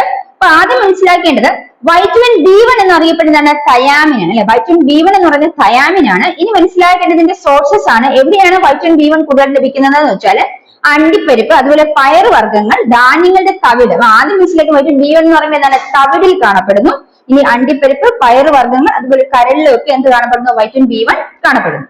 ഇനി വൈറ്റമിൻ B1ന്റെ പേരെന്താണ്? തയാമിൻ എന്നാണ് വൈറ്റമിൻ B1 അറിയപ്പെടുന്നത്. ഇനി അതിന്റെ അഭാവം മൂലം ഉണ്ടാകുന്ന അസുഖം എന്താണ്? ബെറിബെറി എന്നാണ് അതിനെ മനസ്സിലാക്കുന്നത്. അപ്പൊ ബെറിബെറിയാണ് വൈറ്റമിൻ B1ന്റെ അഭാവം മൂലം ഉണ്ടാകുന്ന അസുഖം. അത് നെർവ്സിനെയും ഹാർട്ടിനെയും അതുപോലെ തന്നെ മസിൽസിനെയൊക്കെ അല്ലെങ്കിൽ പേശികളെയൊക്കെ ബാധിക്കുന്ന ഒരു അതിന്റെ ഡെഫിഷ്യൻസി ഇതിനെയൊക്കെ ബാധിക്കുന്ന കൂടെ മനസ്സിലാക്കി വെക്കുക. അപ്പൊ വൈറ്റമിൻ B1 അല്ലെങ്കിൽ തയാമിൻ, അപ്പൊ അതിന്റെ അഭാവം കൊണ്ടുണ്ടാകുന്ന അല്ലെങ്കിൽ അപര്യാപ്തത കൊണ്ടുണ്ടാകുന്ന അസുഖങ്ങൾ എന്തൊക്കെയാണ്? ബെറിബെറി അല്ലെ? ബെറിബെറി എന്ന് പറയുമ്പോൾ പേശികൾക്ക് ക്ഷീണം ഉണ്ടാകുന്നു, അതുപോലെ തന്നെ നീർവീക്കം ഉണ്ടാകുന്നു, വേദന, അതുപോലെ നാഡീവ്യവസ്ഥയും അതിന് നെർവ്സിനെയും ഹാർട്ടിനെയും ഒക്കെ ബാധിക്കുന്നതാണ് വൈറ്റമിൻ B1ന്റെ ഡെഫിഷ്യൻസി അല്ലെങ്കിൽ അപര്യാപ്തത എന്നും കൂടെ ഓർത്തു വയ്ക്കും. മെയിൻ ആയിട്ട് മനസ്സിലാക്കേണ്ടത് ബെറിബെറിയാണ്. ബാക്കി അതിന്റെ കൂടെ നമ്മൾ മനസ്സിലാക്കേണ്ട കാര്യങ്ങളാണ്. എന്തൊക്കെയാണ്? അതായത് നാഡികളെയും അതുപോലെ ഹാർട്ടിനെയൊക്കെ എഫക്ട് ചെയ്യുന്നു, അതിനൊക്കെ ഡാമേജ് ഉണ്ടാക്കുന്നു, അതുപോലെ പേശികൾക്ക് ബലക്കുറവ് ഉണ്ടാക്കുന്നു. അത്തരം കാര്യങ്ങളാണ് വൈറ്റമിൻ B1 അല്ലെങ്കിൽ തയാമിന്റെ അപര്യാപ്തത കൊണ്ടുണ്ടാകുന്നത് ഓർത്തു വയ്ക്കും. അടുത്തത് വൈറ്റമിൻ B2 ആണ്. വൈറ്റമിൻ B2 എന്നാണ് റൈബോഫ്ലേവിൻ എന്ന് അറിയപ്പെടുന്നത്. വൈറ്റമിൻ B2 എന്നാണ് റൈബോഫ്ലേവിൻ ആണ്. ഇത് പ്രധാനമായിട്ട് കാണപ്പെടുന്നത് പാല്, പയറുവർഗ്ഗങ്ങൾ, മുട്ട, കരൾ, ഇലക്കറികൾ, ഈസ്റ്റ് മുതലായവയിലാണ് വൈറ്റമിൻ B2 കാണപ്പെടുന്നത്. വൈറ്റമിൻ B2 എന്ന റൈബോഫ്ലേവിൻ ആണ്. പാലിലും പയറുവർഗ്ഗങ്ങളും മുട്ടയും കരളിലും ഇലക്കറികളിലുമാണ് വൈറ്റമിൻ B2 കാണപ്പെടുന്നത്. ഇനി ഈ വൈറ്റമിൻ B2ന്റെ അഭാവം മൂലം ഉണ്ടാകുന്ന അസുഖങ്ങളാണ് വായിലും നാക്കിലും വ്രണം ഉണ്ടാകുന്നു, വളർച്ച മുരടിപ്പ്, ത്വക്കിൽ ശൽക്കങ്ങൾ ഉണ്ടാകുന്നു എന്നിവയാണ് വൈറ്റമിൻ B2ന്റെ അഭാവം മൂലം ഉണ്ടാകുന്ന അസുഖങ്ങൾ എന്ന് മനസ്സിലാക്കുക. അപ്പൊ വൈറ്റമിൻ B2ന്റെ അഭാവം ഉണ്ടാകുന്ന അസുഖമാണ് ഹീലോസിസ് എന്നറിയപ്പെടുന്നത്. ഹീലോസിസ്, CHEILOSIS, ഹീലോസിസ് എന്നാണ് ഈ വൈറ്റമിൻ B2 റൈബോഫ്ലേവിന്റെ അഭാവം ഉണ്ടാകുന്ന അസുഖം അറിയപ്പെടുന്നത്. ഇനി അതാണ് നമ്മൾ പറഞ്ഞത്. ഇപ്പം എന്താണ് ഹീലോസിസ് എന്ന അസുഖത്തിന്റെ സിംറ്റംസ് ആണ് വായിലും നാക്കിലും വ്രണം ഉണ്ടാകുന്നു, വളർച്ച മുരടിക്കുന്നു, ത്വക്കിൽ ശൽക്കങ്ങൾ ഉണ്ടാകുന്നു. ഇതൊക്കെ എന്താണ്? വൈറ്റമിൻ B2 അല്ലെങ്കിൽ റൈബോഫ്ലേവിന്റെ അഭാവം ഉണ്ടാകുന്ന ഡെഫിഷ്യൻസി ആണെന്ന് മനസ്സിലാക്കി വെക്കുക. അപ്പൊ കീലോസിസ് ആണ് വൈറ്റമിൻ B2 അല്ലെങ്കിൽ റൈബോഫ്ലേവിന്റെ അഭാവം ഉണ്ടാകുന്ന അസുഖം. അടുത്തത് വൈറ്റമിൻ B3 ആണ് നിക്കോട്ടിനിക് ആസിഡ് നിയാസിൻ എന്നറിയപ്പെടുന്നു. വൈറ്റമിൻ B3 എന്നാണ് നിക്കോട്ടിനിക് ആസിഡ് നിയാസിൻ എന്നറിയപ്പെടുന്നു. ഇനി അതിന്റെ പ്രധാനപ്പെട്ട സ്രോതസ്സുകൾ ഏതൊക്കെയാണ്? പാല്, മത്സ്യം, ഇലക്കറികൾ, പച്ചക്കറികൾ, ധാന്യങ്ങൾ, കരള് എന്നിവയിലെല്ലാം വൈറ്റമിൻ B3 അല്ലെങ്കിൽ നിക്കോട്ടിനിക് ആസിഡ് നിയാസിന്റെ പ്രസൻസ് ഉണ്ട്. ഇനി അതിന്റെ അഭാവം ഉണ്ടാകുന്ന അസുഖമാണ് പെല്ലാഗ്ര. എന്താണ് പെല്ലാഗ്ര? ഇനി സൂര്യപ്രകാശം ഏൽക്കുന്ന ഭാഗങ്ങളെ ത്വക്ക് വീങ്ങുകയും പരിക്കനാവുകയും ചെയ്യുന്നതാണ് പ്രധാനപ്പെട്ട സിംറ്റം എന്ന് ഓർത്തുവയ്ക്കുക. പെല്ലാഗ്ര എന്ന് പറയുന്നത് വൈറ്റമിൻ B3യുടെ അഭാവം കൊണ്ടുണ്ടാകുന്ന അസുഖം. ഇപ്പൊ സൂര്യപ്രകാശം ഏൽക്കുന്ന ഭാഗങ്ങളിൽ ത്വക്ക് വരണ്ടുകയും വിങ്ങുകയും പരിക്കനാവുകയും ചെയ്യുകയാണെന്നാണ് അതിന്റെ പ്രധാനപ്പെട്ട സിംറ്റംസ്. അടുത്ത ഫോളിക് അമ്ലം അല്ലെങ്കിൽ ഫോളിക് ആസിഡ് ആണ്. ഇവിടെ ഫോളിക് ആസിഡ് എന്ന് പറയുന്ന ആ വൈറ്റമിന്റെ അഭാവം ഉണ്ടാകുന്ന അസുഖമാണ് വിളർച്ച അല്ലെങ്കിൽ അനീമിയ. എന്താണ് വിളർച്ച അല്ലെങ്കിൽ അനീമിയ എന്ന് പറയുന്നത്? ഫോളിക് ആസിഡ് അല്ലെങ്കിൽ ഫോളിക് ആസിഡ് എന്ന വൈറ്റമിന്റെ അഭാവം ഉണ്ടാകുന്നതാണ്. അവിടെ ആ വൈറ്റമിൻസ് എവിടെയാണ് ലഭിക്കുന്നത്?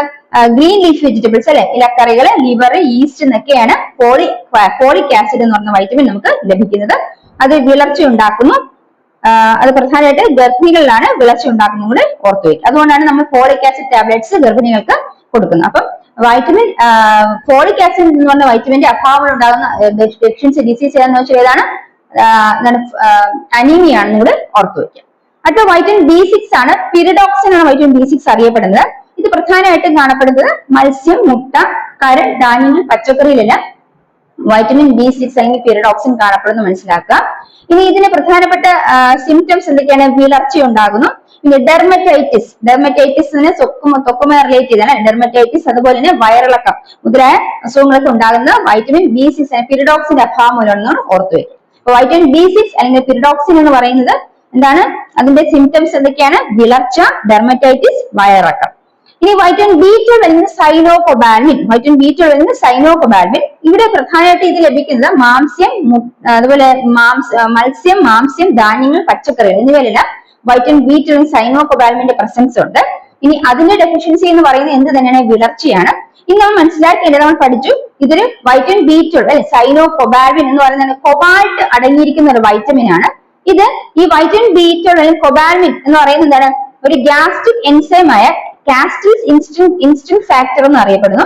അതിന്റെ ആക്ഷന് ആവശ്യമായിട്ട് അല്ലെങ്കിൽ ഇന്റേണൽ ആവശ്യമായിട്ട് അതിന്റെ ആക്ഷൻ എന്ത് വേണം? ഈ വൈറ്റമിൻ B12 ഇൻഡസ്ട്രിയിൽ അബ്സോർബ് ചെയ്യപ്പെടുന്നതായിട്ട് ഉണ്ട്. അപ്പം നമ്മൾ ദഹന സമയത്ത് കുടലിൽ അത് ആഗിരണം ചെയ്യപ്പെടാൻ സഹായിക്കുന്നത്, അതായത് കാസ്റ്റിൽസ് ഇൻസ്റ്റന്റ് ഫാക്ടർ എന്നറിയപ്പെടുന്ന ഗ്യാസ്ട്രിക് എൻസൈമിന്റെ ആക്ഷന് എന്ത് ആവശ്യമുണ്ട്?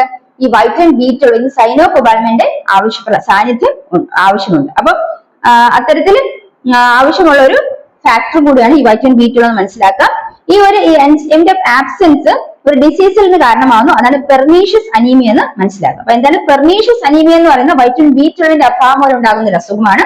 ആ ഒരു കണ്ടീഷനിൽ RBC മെച്ചുർ ആൻഡ് ഫെയിൽ ആകുകയും അങ്ങനെ അത് എന്താണ് അങ്ങനെ ഒരു RBC മെച്ചുർ ആൻഡ് ഫെയിലർ ആകുമ്പോൾ അതിൻ്റെതായ രീതിയിൽ ബാക്കി ഡൈജഷൻ അല്ലെങ്കിൽ ബാക്കി സിസ്റ്റത്തിൽ നടക്കേണ്ട പ്രോപ്പർട്ടീസ് എല്ലാം, സിസ്റ്റത്തിൽ നടക്കേണ്ട സംവിധാനങ്ങളെല്ലാം അത് ഡാമേജ് അല്ലെങ്കിൽ അത് കറക്റ്റായിട്ട് നടക്കാൻ സാധിക്കാതെ വരികയും ചെയ്യും. അപ്പൊ നിങ്ങൾ മനസ്സിലാക്കേണ്ടത് വൈറ്റമിൻ B12 സൈനോകൊബാൽമിൻ എന്ന് പറയുന്നത് എവിടെയാണ് കാണപ്പെടുന്നതെന്ന് ചോദിച്ചാൽ മാംസ്യം, അതുപോലെ മത്സ്യം, ധാന്യങ്ങൾ, പച്ചക്കറികൾ എന്നിവയാണ്.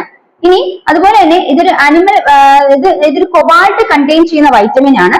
ഇനി മാത്രമല്ല industrial absorption of cobalamin requires action of gastric enzyme castle's instant factor. ഈ വൈറ്റമിൻ B12 ഇൻഡസ്ട്രിയിലേക്ക് അബ്സോർബ് ചെയ്യപ്പെടുന്നെങ്കിൽ ഒരു എൻസൈമിന്റെ സാന്നിധ്യം വേണം. ആ ഒരു ഗ്യാസ്ട്രിക് എൻസൈമിന്റെ പേരാണ് കാസ്റ്റിൽസ് ഇൻസ്റ്റന്റ് ഫാക്ടർ എന്ന് പറയുന്നത്. അവര് ഈ വൈറ്റമിൻ ഇല്ലെങ്കിൽ അവർ എൻസൈമിന്റെ ആക്ഷൻ നടക്കാതെ വരികയും അതൊരു ഡിസീസിന് കാരണമായും ചെയ്യുന്നു. അതാണ് പെർനീഷ്യസ് അനീമിയ എന്ന് മനസ്സിലാക്കുക. ഒരു എൻസൈമിന്റെ ആക്ഷൻ നടക്കണമെങ്കിൽ വൈറ്റമിൻ B12 അബ്സോർപ്ഷൻ നടക്കണം.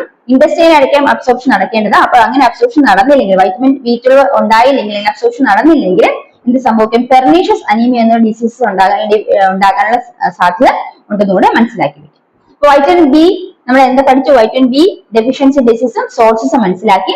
അടുത്ത വൈറ്റമിൻ C ആണ്. വൈറ്റമിൻ സിയുടെ പേരെന്താണ്? അസ്കോർബിക് ആസിഡ് എന്ന് വൈറ്റമിൻ C അറിയപ്പെടുന്നത്. ഇനി അതിന് പ്രധാനപ്പെട്ട അത് എവിടെ എന്തൊക്കെ സോഴ്സ്? വൈറ്റമിൻ C എന്ന് പറഞ്ഞാൽ സിട്രസ് ഫ്രൂട്ട്സിലെല്ലാം ധാരാളം കാണപ്പെടുന്നു അല്ലെ? നെല്ലിക്ക, അതുപോലെ തന്നെ ഓറഞ്ച്, തണ്ണിമത്തൻ, ക്യാബേജ്, പേരയ്ക്ക മുതലായ വൈറ്റമിൻ C അടങ്ങിയിരിക്കുന്ന പഴവർഗ്ഗങ്ങളാണെന്ന് മനസ്സിലാക്കാം. ഇനി വൈറ്റമിൻ സിയുടെ അഭാവം ഉണ്ടാകുന്ന രോഗമാണ് സ്കർവി അല്ലെങ്കിൽ മോണയിൽ രക്തസ്രാവം ഉണ്ടാകുന്നു, മുറിവുണങ്ങാൻ താമസം ഉണ്ടാകുക, വിളർച്ച എന്നിവയെല്ലാം വൈറ്റമിൻ സിയുടെ അഭാവം മൂലം ഉണ്ടാകുന്ന അസുഖങ്ങളാണെന്ന് മനസ്സിലാക്കുക. വൈറ്റമിൻ C എന്ന് പറഞ്ഞാൽ എന്താണ്? അസ്കോർബിക് ആസിഡ് ആണ്. അസ്കോർബിക് ആസിഡിന്റെ അഭാവം മൂലം ഉണ്ടാകുന്ന അല്ലെങ്കിൽ ആ ഒരു വൈറ്റമിൻ സിയുടെ അഭാവം മൂലം ഉണ്ടാകുന്ന രോഗമാണ് സ്കർവി എന്ന് മനസ്സിലാക്കി വയ്ക്കുക. അപ്പൊ അത്രയാണ് വൈറ്റമിൻ സിയെ കുറിച്ച് നമ്മൾ മനസ്സിലാക്കേണ്ടത്. ഓക്കെ, അടുത്തത് വൈറ്റമിൻ H ആണ്. ബയോട്ടിൻ എന്നാണ് അറിയപ്പെടുന്നത്. വൈറ്റമിൻ H ബയോട്ടിൻ എന്നറിയപ്പെടുന്നു. ഇനി ഈ വൈറ്റമിന്റെ അഭാവം അത് മുട്ടയുടെ വെള്ളയിലും അതുപോലെ കരളിലും ഈസ്റ്റിലും കുടലിലെ ബാക്ടീരിയകളുമാണ് ഇവ നിർമ്മിക്കുന്നത്. അപ്പൊ വൈറ്റമിൻ H എന്ന് പറഞ്ഞാൽ ബയോട്ടിൻ ആണ്. ഇത് പ്രധാനമായിട്ട് ഇതിന്റെ സ്രോതസ് എന്ന് പറയുകയാണെങ്കിൽ മുട്ടയുടെ വെള്ളയാണ്, ഈസ്റ്റ്, കരട്, അതുപോലെ തന്നെ കുടലിലെ ബാക്ടീരിയകളെ നിർമ്മിക്കുന്ന ഒരു വൈറ്റമിൻ ആണ് വൈറ്റമിൻ H അല്ലെങ്കിൽ ബയോട്ടിൻ എന്നറിയപ്പെടുന്നത്. ഇതിന്റെ അഭാവം അല്ലെങ്കിൽ ഈ ഒരു വൈറ്റമിന്റെ ഡെഫിഷ്യൻസി പേശി വേദനയും അതുപോലെ ഡെർമറ്റൈറ്റിസും ഉണ്ടാക്കുന്നതിന് കാരണമാകുന്നു കൂടെ ഓർത്തു വെക്കുക. അതാണ് വൈറ്റമിൻ H നെ കുറിച്ച് മനസ്സിലാക്കേണ്ട പ്രധാനപ്പെട്ട കാര്യം. വൈറ്റമിൻ H എന്ന് പറഞ്ഞാൽ ബയോട്ടിൻ ആണ്. അത് പ്രധാനമായിട്ടും മുട്ടയുടെ വെള്ളയിലും ഈസ്റ്റിനും അതുപോലെ കുടലിലെ ബാക്ടീരിയകളുമാണ് നിർമ്മിക്കപ്പെടുന്നത്. ഇത് ഉണ്ടാക്കുന്ന അസുഖമാണ് ഡെർമറ്റൈറ്റിസ് അല്ലെങ്കിൽ പേശി വേദനയും കൂടെ ഇതുമൂലം ഉണ്ടാകുന്ന കൂടെ ഓർത്തു വെക്കും. ഇത്രയാണ് വൈറ്റമിൻസിനെ കുറിച്ച് നമ്മൾ പ്രധാനമായിട്ട് മനസ്സിലാക്കേണ്ടത്. ഫാറ്റ്സ് ഉണ്ട് അല്ലെങ്കിൽ കൊഴുപ്പിൽ അലിയുന്ന വൈറ്റമിൻസും ഉണ്ട്, അതുപോലെ തന്നെ ജലത്തിൽ ലയിക്കുന്ന വൈറ്റമിൻസും ഉണ്ട്. അപ്പൊ ഇത് രണ്ടും നമ്മൾ മനസ്സിലാക്കി കഴിഞ്ഞു. ഇനി നമ്മൾ മനസ്സിലാക്കേണ്ടത് നമ്മുടെ പോർഷൻസിൽ എടുത്ത് പറഞ്ഞിരിക്കുന്നതാണ് ലൈഫ് സ്റ്റൈൽ ഡിസീസ്. അത് മനസ്സിലാക്കേണ്ട വലുതായിട്ടൊന്നുമില്ല. ലൈഫ് സ്റ്റൈൽ ഡിസീസ് എന്ന് എന്താണ്? നമ്മുടെ ജീവിതശൈലി രോഗങ്ങൾ അല്ലെ. ജീവിതശൈലി രോഗങ്ങൾ എന്ന് പറയുമ്പോൾ നമ്മൾ ജീവിക്കുന്ന ആ ഒരു ചുറ്റുപാട് അല്ലെങ്കിൽ സാഹചര്യം അനുസരിച്ച് നമ്മുടെ ശരീരത്തിൽ ഉണ്ടാകുന്ന രോഗങ്ങളെയാണ് ജീവിതശൈലി രോഗങ്ങൾ എന്ന് മനസ്സിലാക്കുക. അപ്പൊ അത് എന്തൊക്കെയാണെന്ന് ജസ്റ്റ് ഒന്ന് മനസ്സിലാക്കി പോവാം. അപ്പോൾ ജീവിതശൈലി രോഗങ്ങൾ അല്ലെ, ലൈഫ് സ്റ്റൈൽ ഡിസീസ് എന്ന് ഒരു മനുഷ്യൻ അല്ലെങ്കിൽ ഒരു ഗ്രൂപ്പ് ഓഫ് ആളുകൾ ഒരു ചുറ്റുപാടിൽ ജീവിക്കുമ്പോൾ അല്ലെങ്കിൽ ഒരു ഹാബിറ്റ്, ഒരു ഭക്ഷണം കഴിക്കുന്ന ഒരു രീതി അല്ലെ, അവർ ആ ശീലത്തിൽ ജീവിക്കുമ്പോൾ അവർക്ക് ഉണ്ടാകുന്ന അസുഖങ്ങളാണ് ലൈഫ് സ്റ്റൈൽ ഡിസീസ് എന്ന് പറയുന്നത്. ഒന്ന് അതിൽ വരുന്നതാണ് ആർട്ടീരിയോസ്ക്ലിറോസിസ്. എന്താണ് ആർട്ടീരിയോസ്ക്ലിറോസിസ്? എന്താണ് ആർട്ടീരിയോസ്ക്ലിറോസിസ് എന്ന് പറയുന്നത്? നമ്മുടെ ആർട്ടറികളിൽ കൊഴുപ്പ് അടങ്ങിയതിന്റെ ഭാഗമായിട്ട് എന്താണ് രക്തം അല്ലെങ്കിൽ അതിലൂടെ ബ്ലഡ് ഫ്ലോ അല്ലെങ്കിൽ രക്തത്തിന്റെ ഫ്ലോ ശരിയായ രീതി ക്രമമില്ലാത്ത രീതി നടക്കുകയും നമ്മുടെ ഹാർട്ടിലേക്ക് ആവശ്യമായിട്ടുള്ള രക്തം പമ്പ് ചെയ്യാൻ സാധിക്കാതെ വരികയും ചെയ്യുന്നതാണ് എന്താ ആർട്ടീരിയോസ്ക്ലിറോസിസ്. അതായത് രക്തക്കുഴലിൽ കൊഴുപ്പ് അടിഞ്ഞുകൊണ്ടുന്നുണ്ട്. ആ രക്തക്കുഴൽ കൊഴുപ്പ് എങ്ങനെ അടിഞ്ഞുകൊണ്ട് നമ്മൾ കഴിക്കുന്ന ഭക്ഷണത്തിന് കൊഴുപ്പിന്റെ അംശം കൂടുകയോ അല്ലെങ്കിൽ നമ്മുടെ ശരീരത്തിൽ ശരിയായ കൊഴുപ്പിന്റെ ദഹനം നടക്കാതെ വരികയോ ചെയ്യുമ്പോഴാണ് എന്ത് സംഭവിക്കുന്ന ആർട്ടീരിയോസ്ക്ലിറോസിസ് എന്ന അസുഖം ഉണ്ടാകുന്നത് കൂടെ മനസ്സിലാക്കി വെക്കുക. അടുത്ത ഹാർട്ട് ഡിസീസ്. അപ്പൊ മിക്ക ഹൃദ്രോഗങ്ങളും ഉണ്ടാകുന്നത് ആ ഒരു അവസ്ഥയിൽ നിന്നാണ് കൂടി മനസ്സിലാക്കി വെക്കുക. ഈ ഒബിസിറ്റി എന്ന് പറയുന്നത് അമിതമായിട്ട് ഭക്ഷണം കഴിക്കുന്നത്, നമുക്ക് ആവശ്യത്തിൽ കൂടുതൽ ഭക്ഷണം നമ്മുടെ ശരീരത്തിലേക്ക് കൊടുക്കുമ്പോൾ നമുക്ക് പൊണ്ണത്തടി അല്ലെങ്കിൽ ഒബിസിറ്റി ഉണ്ടാകുമെന്ന് മനസ്സിലാക്കാം. അപ്പൊ ഒബിസിറ്റി ഉണ്ടാകുന്നത് നമ്മൾ ഭക്ഷണം കഴിക്കുന്നു, അതോടൊപ്പം നമ്മൾ എക്സസൈസ് വ്യായാമം ഒന്നും ചെയ്യാതിരിക്കുമ്പോൾ എന്തുണ്ടാകുന്ന ഒബിസിറ്റി ഉണ്ടാകുന്നത് അല്ലെ. അപ്പൊ എന്താണ് അത് ഒരു ലൈഫ് സ്റ്റൈൽ ഡിസോർഡർ അല്ലെങ്കിൽ ജീവിതശൈലി രോഗമാണെന്ന് ഓർത്തു വയ്ക്കാം. അടുത്ത മറ്റൊരു അസുഖം തന്നെ ടൈപ്പ് 2 ഡയബറ്റീസ് അല്ലെ. ടൈപ്പ് 2 ഡയബറ്റീസ് എന്ന് പറയുന്നത് അതുപോലെ അത്തരത്തിലുള്ള രോഗാവസ്ഥയാണെന്ന് ഓർത്തു വയ്ക്കാം. അപ്പൊ അതാണ് നമ്മൾ ലൈഫ് സ്റ്റൈൽ ഡിസീസിനെ കുറിച്ച് മനസ്സിലാക്കേണ്ടത്. ഇവിടെ എന്തൊക്കെയാണ് പഠിച്ചത്? ഒന്ന് ആർട്ടീരിയോസ്ക്ലിറോസിസ്, ഹാർട്ട് ഡിസീസ്, ഒബിസിറ്റി, അതുപോലെ ടൈപ്പ് 2 ഡയബറ്റീസ്. ഇതെല്ലാം എന്താണ് ലൈഫ് സ്റ്റൈൽ ഡിസീസിൽ നമുക്ക് പറയാം. അതുപോലെ തന്നെ നമ്മൾ പറയുന്ന സ്മോക്കിംഗ്, ആൽക്കഹോൾ, ഡ്രഗ് അബ്യൂസ് ഒക്കെ ഇത്തരത്തിലുള്ള അസുഖങ്ങൾ ഉണ്ടാക്കാനുള്ള കാരണമാണ്. അതുപോലെ എക്സസൈസ് ഇല്ലായ്മ അല്ലെ, റെഗുലർ ആയിട്ട് നമ്മൾ ഫിസിക്കൽ ആക്ടിവിറ്റീസ് ഒന്നും ചെയ്യാതിരിക്കുക, എക്സസൈസ് ചെയ്യാതിരിക്കുക, അങ്ങനെയൊക്കെ വരുമ്പോഴത്തേക്കും പല അസുഖങ്ങൾ നമ്മുടെ ശരീരത്തിന് ബാധിക്കും. അപ്പൊ നമ്മൾ പ്രോപ്പർ ആയിട്ടുള്ള ജീവിതശൈലി ഒന്നും മെയിൻറ്റെയിൻ ചെയ്തില്ലെങ്കിൽ നമുക്ക് ഇത്തരത്തിലുള്ള രോഗങ്ങൾക്ക് വരാനുള്ള സാധ്യത കൂടുതലാണ്. അപ്പൊ ഇത്രയേ ഉള്ളൂ. നമ്മൾ ഈ പോർഷൻസിൽ നമ്മൾ മാക്സിമം എന്തൊക്കെയാണോ പഠിക്കാനുള്ളത് അതെല്ലാം ഈ ചാപ്റ്റർ ഡിസ്കസ് ചെയ്ത് കഴിഞ്ഞു. സിലബസിൽ പറഞ്ഞിരിക്കുന്ന കാര്യങ്ങൾ നമ്മൾ ക്ലിയർ ആയി കഴിഞ്ഞു. ഇനി നമുക്ക് കുറച്ച് ക്വസ്റ്റ്യൻസ് നോക്കാം. എത്രത്തോളം ക്വസ്റ്റ്യൻസ് നിങ്ങൾക്ക് ഇപ്പൊ ഇങ്ങനെ ചോദ്യം ചോദിച്ചാൽ ആൻസർ ചെയ്യാൻ പറ്റുമോ, അല്ലെങ്കിൽ എന്റെ ആൻസർ എന്താണെന്ന് കൂടെ മനസ്സിലാക്കാൻ വേണ്ടി പരീക്ഷയ്ക്ക് ചോദിക്കാൻ സാധ്യതയുള്ള ഏതാനും ക്വസ്റ്റ്യൻസ് കൂടെ ഡിസ്കസ് ചെയ്തു. മനസ്സിലാക്കുക. ഒന്നാമത്തെ ചോദ്യം, we eat more food during winter because A, the digestion is strong during winter, B, the taste buds are active in winter and food seems tasty, C, we need more heat to keep us warm, D, none of these. But we eat more food during winter because എന്തുകൊണ്ട് നമ്മൾ winter അല്ലെങ്കിൽ തണുപ്പുള്ള സമയത്ത് കൂടുതൽ ഭക്ഷണം കഴിക്കുന്നത്? കാരണം എന്താണ്? We need more heat to keep us body warm, അല്ലെങ്കിൽ നമ്മൾ വാം ആയിട്ടിരിക്കേണ്ട ആവശ്യമുണ്ട്. അപ്പൊ ആ ആവശ്യത്തിന് നമുക്ക് കൂടുതൽ ഹീറ്റ് വേണം. അതുകൊണ്ടാണ് നമ്മൾ എന്ത് ചെയ്യുന്നത്? കൂടുതൽ ഭക്ഷണം വിന്റർ സമയത്ത് കഴിക്കുന്നത്. So we eat more food during winter because we need more heat to be warm, to keep us warm. That is answer. അടുത്തത് നെക്സ്റ്റ് ക്വസ്റ്റ്യൻ നമുക്ക് അറിയാവുന്നതാണ്. Which of the following vitamins known as sunshine vitamin? അപ്പൊ ഒരു option ഇല്ലാതെ നമുക്ക് ഉത്തരത്തിലേക്ക് എത്താം. എന്നാണ് വൈറ്റമിൻ ഡി ആണ് സൺഷൈൻ വൈറ്റമിൻ എന്നറിയപ്പെടുന്നത് മനസ്സിലാക്കാം. ഇനി digestion is completed at, digestion എവിടെയാണ് കംപ്ലീറ്റ് ചെയ്യപ്പെടുന്നത്? എവിടെയാണ് ഡയജഷൻ കംപ്ലീറ്റ് ചെയ്യുന്നത്? അതെ, സ്മോൾ ഇൻറ്റെസ്റ്റൈൻ, ചെറുകുടലിലാണ് ഡയജഷൻ കംപ്ലീറ്റ് ചെയ്യപ്പെടുന്നത്. ദഹനം അവസാനിക്കുന്ന എവിടെയാണ്? ചെറുകുടലിലാണെന്ന് ഓർത്തു വയ്ക്കാം. ഇനി major part of the protein digestion takes place in, അതായത് മാംസത്തിന്റെ ദഹനം പ്രധാനമായി നടക്കുന്ന എവിടെയാണ്? നമ്മൾ പഠിച്ചു മാംസത്തിന്റെ ദഹനം പ്രധാനമായി നടക്കുന്ന ആമാശയത്തില്, ആമാശയത്തിലെ പ്രധാനമായി സ്റ്റൊമക്കിലാണ് മാംസദഹനം പ്രധാനമായി നടക്കുന്നത്. അടുത്തത് industrial gas is the product of, എന്താണ് ഇൻഡസ്ട്രിയൽ ഗ്യാസ് ഉത്പാദിപ്പിക്കുന്ന എന്തിന്റെ ഭാഗമായിട്ടാണ്? ഇൻഡസ്ട്രിയൽ ബാക്ടീരിയയുടെ ഭാഗമായിട്ടാണ്. ഇൻഡസ്ട്രിയൽ ബാക്ടീരിയ ഉത്പാദിപ്പിക്കുന്ന ഭാഗമായിട്ടാണ് ഇൻഡസ്ട്രിയൽ ഗ്യാസ് ഉണ്ടാകുന്നത്. ഇൻഡസ്ട്രിയൽ ബാക്ടീരിയ എന്ത് ഉത്പാദിപ്പിക്കും? ഇൻഡസ്ട്രിയൽ ഗ്യാസ് പ്രൊഡ്യൂസ് ചെയ്യുന്നു. ഇനി മനസ്സിലാക്കുന്നത് in mouth which of the following takes place. അപ്പൊ വായിൽ നടക്കുന്ന ദഹനത്തെ കുറിച്ചാണ് ചോദിച്ചിരിക്കുന്നത്. വായിൽ നടക്കുന്ന ദഹനം എന്ന് പറയുന്ന വായിൽ ദഹനം ആരംഭിക്കുമ്പോൾ നമ്മൾ മനസ്സിലാക്കി കാർബോഹൈഡ്രേറ്റ് അന്നജം എന്താക്കി മാറുന്നു? മാൾട്ടോസ് ആക്കി മാറുന്നു അല്ലെ. അന്നജം എന്തായി മാറുന്നു? മാൾട്ടോസ്. അപ്പൊ എന്താണ്? സ്റ്റാർച്ച് ഡൈസാക്രൈഡ് അല്ലെങ്കിൽ മാൾട്ടോസ് ആക്കി മാറുന്നു. കാർബോഹൈഡ്രേറ്റ് എന്തായിട്ട് മാറുന്നു? മാൾട്ടോസ് ആക്കി മാറുന്നു. അപ്പൊ അന്നജം എന്തായിട്ട് മാറുന്നു? മാൾട്ടോസ് ആക്കി മാറുന്നു. എവിടെയാണ്? വായിൽ വെച്ചാണ് ദഹനം ആരംഭിക്കുന്നത്.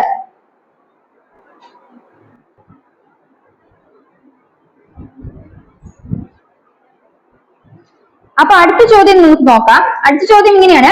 Deficiency of protein in A child in age group 1 to 3 years courses. അതായത് 1 മുതൽ 1-നും 3-നും ഇടയ്ക്കുള്ള കുട്ടികളിൽ പ്രോട്ടീൻ ഡെഫിഷ്യൻസി കൊണ്ടുണ്ടാകുന്ന അസുഖം ഏതാണ്? പഠിച്ചല്ലോ എന്താണ്? കാഷ്യോർക്കറാണ് 1-നും 3-നും ഇടയിൽ വയസ്സുള്ള കുട്ടികൾക്ക് പ്രോട്ടീന്റെ അഭാവം ഉണ്ടാകുന്ന അസുഖം. പിന്നെ നമ്മൾ മനസ്സിലാക്കിയ എന്താണ്? മരാസ്മിസ് അല്ലെ, അത് പ്രോട്ടീൻ ഡെഫിഷ്യൻസി അതുപോലെ തന്നെ മറ്റു പല പോഷകഘടകങ്ങളുടെ അഭാവങ്ങൾ ഉണ്ടാകുന്നതാണ്. അത് 1 വയസ്സിന് താഴെയുള്ള കുട്ടികളാണ് ഉണ്ടാകുന്നതും കൂടെ മനസ്സിലാക്കി വെച്ചു. അപ്പൊ ഇവിടെ ഉത്തരം എന്താണ്? 1-നും 3-നും ഇടയ്ക്കുള്ള കുട്ടികളിൽ പ്രോട്ടീന്റെ അഭാവം ഉണ്ടാകുന്ന അസുഖമാണ് ക്വാഷിയോർക്കർ. ഇനി അടുത്ത ചോദ്യം, which of the following is not a function of vitamins? വൈറ്റമിൻസിന്റെ ഫംഗ്ഷൻ അല്ലാത്തത് ഏതെന്നാണ് ചോദ്യം. Digestion, metabolism, growth, none of the above. ഇതില് വൈറ്റമിൻസിന്റെ ഫംഗ്ഷൻ അല്ലാത്ത ഏതാണ്? ദഹനം അല്ലെ. ദഹനം എന്ന് പറയുന്നത് വൈറ്റമിന്റെ ഫംഗ്ഷൻ ആയിട്ട് വരുന്നില്ല. മെറ്റബോളിസം, ഗ്രോത്തും എല്ലാം ഏതിന്റെ ഫംഗ്ഷൻ ആണ്? വൈറ്റമിന്റെ ഫംഗ്ഷൻ ആണെന്ന് ഓർത്ത് വെക്കും. അടുത്തത് vitamin B12. Vitamin B12 is absorbed. Vitamin B12 എന്താണ്? സൈനോകൊബാലമിൻ ഇൻഡസ്ട്രിയിലേക്ക് അബ്സോർബ് ചെയ്യപ്പെടുന്നത് ഒരു എൻസൈമിന്റെ സഹായത്തോടെയാണെന്ന് പറഞ്ഞാൽ ഗ്യാസ് എൻസൈം എന്താണ്? കാസ്റ്റൽ ഇൻസ്ട്രിൻസ് ഫാക്ടർ എന്നറിയപ്പെടുന്ന ഒരു എൻസൈമിന്റെ സഹായത്തോടെയാണ്. അപ്പൊ അതാണ് ചോദ്യം. Vitamin B12 is absorbed with the help of Castle's instinct factor. അപ്പൊ അത് അബ്സോർബ് ചെയ്ത് നടന്നില്ലെങ്കിൽ എന്ത് സംഭവിക്കും? കാസ്റ്റൽ ഇൻസ്റ്റിൻക്ട് ഫാക്ടർ എന്ന എൻസൈമിനെ ആക്ടിവേറ്റ് ചെയ്യാൻ പറ്റില്ല, അല്ലെങ്കിൽ അതിന് ഫംഗ്ഷൻ ചെയ്യാൻ പറ്റില്ല. അതിന്റെ ഭാഗമായിട്ടുണ്ടാകുന്ന അസുഖമാണ് പെർനീഷ്യസ് അനീമിയ നമ്മൾ നോക്കി. അടുത്തത് marasmus is due to deficiency of. Marasmus due to deficiency of both protein and other calorie foods അല്ലെ. അതായത് മാംസ്യവും അതുപോലെ മറ്റു പോഷക ഘടകങ്ങളിൽ അപര്യാപ്തം ഉണ്ടാകുന്ന അസുഖമാണ് മരാസ്മസ് എന്ന് ഓർത്തു വയ്ക്കുക. ഇനി source of vitamin K in man. മനുഷ്യരില് വൈറ്റമിൻ കെ എവിടെ നിന്നാണ് ഉത്പാദിപ്പിക്കുന്നത്? വൈറ്റമിൻ കെ മനുഷ്യരിൽ വൈറ്റമിൻ കെ ഉണ്ടാകുന്നത് ഇൻഡസ്ട്രിയൽ ബാക്ടീരിയ, നമ്മൾ പറഞ്ഞു ചില സിംബയോട്ടിക് ബാക്ടീരിയസ് ഇൻഡസ്ട്രിയൽ ഉത്പാദിപ്പിക്കുന്ന എന്താ? വൈറ്റമിൻ കെ ഉത്പാദിപ്പിക്കുന്നത് മനസ്സിലാക്കി. Source of vitamin K in man is industrial bacteria. അടുത്ത് persons affected beriberi will have. Beriberi affect ചെയ്യപ്പെടുന്ന പേഴ്സണ് എന്തൊക്കെ ഉണ്ടാകാം? Nervous and cardiac disorders, sterility, marasmus, all the above. ഏതാണ്ടാകാം? അതെ, നമ്മൾ മനസ്സിലാക്കി ബെറിബറി എന്ന അസുഖം ഉണ്ടാകുന്ന ആൾക്കാർ അല്ലെ. ബെറിബറി എന്ന് പറയുമ്പോഴത്തേക്കും ആ ഒരു അസുഖം എന്ത്? വൈറ്റമിൻ ഡെഫിഷ്യൻസി ആണ് മനസ്സിലാക്കി. വൈറ്റമിൻ ഡെഫിഷ്യൻസി ബെറിബറി ഉണ്ടാകുന്നത് ആ ഒരു അസുഖം ഉണ്ടാകുന്ന ആൾക്ക് നെർവസും കാർഡിയക് ഡിസോർഡേഴ്സും കൂടെ വരുമെന്ന് മനസ്സിലാക്കി. ഇപ്പൊ ഇത് ബെറിബറി എന്ന് പറയുന്നത് ഏത് വൈറ്റമിൻ ഡെഫിഷ്യൻസി ഡിസീസ് ആണ്? അതെ, വൈറ്റമിൻ ബെറിബറി എന്ന് പറഞ്ഞാൽ vitamin B1 thiamine deficiency disease ആണ്. അവിടെ എന്താണ്? നെർവസ് ആൻഡ് കാർഡിയക് ഡിസോർഡേഴ്സ് ഉണ്ടാകുമെന്ന് മനസ്സിലാക്കി വെക്കാം. അടുത്തത് identify the incorrect statement about gastro industrial hormones. Gastro industrial ഹോർമോൺസിൽ തെറ്റായ സ്റ്റേറ്റ്മെന്റ് നോക്കുക. അതായത് നമ്മൾ പറഞ്ഞു എന്താണ്? നമ്മൾ ദഹനത്തിന് സഹായിക്കുന്ന ഹോർമോൺസിനെ കുറിച്ച് കഴിഞ്ഞ ക്ലാസ്സിൽ മനസ്സിലാക്കി. അപ്പൊ അത് ഏതിൽ കറക്റ്റ് ആണ് എന്ന് നോക്കാം. Gastrin stimulates secretion of hydrochloric acid and pepsinogen. അപ്പൊ ഗ്യാസ്ട്രിൻ ഹൈഡ്രോക്ലോറിക് ആസിഡിന്റെയും പെപ്സിനോജന്റെയും സെക്രീഷനെ സ്റ്റിമുലേറ്റ് ചെയ്യുന്നതാണ് പറഞ്ഞിരിക്കുന്നത്. ഈ ഗ്യാസ്ട്രിക് ഇൻഹിബിറ്ററി പെപ്റ്റൈഡ് അതായത് എന്താണ്? എൻഡറോഗ്യാസ്ട്രോൺ. അതെന്താണ്? ഗ്യാസ്ട്രിക് മോട്ടിലിറ്റി സെക്രീഷനും ഇൻഹിബിറ്റ് ചെയ്യുന്നു, അല്ലെങ്കിൽ അതിനെ തടയുന്നു.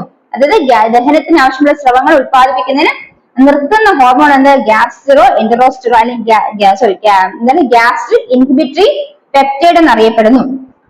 അത് ശരിയാണോ? അടുത്തത് CCK. എന്താണ് CCK എന്ന് പറയുന്നത്? Polycytokinin. Polycytokinin act as both on gall bladder and pancreas.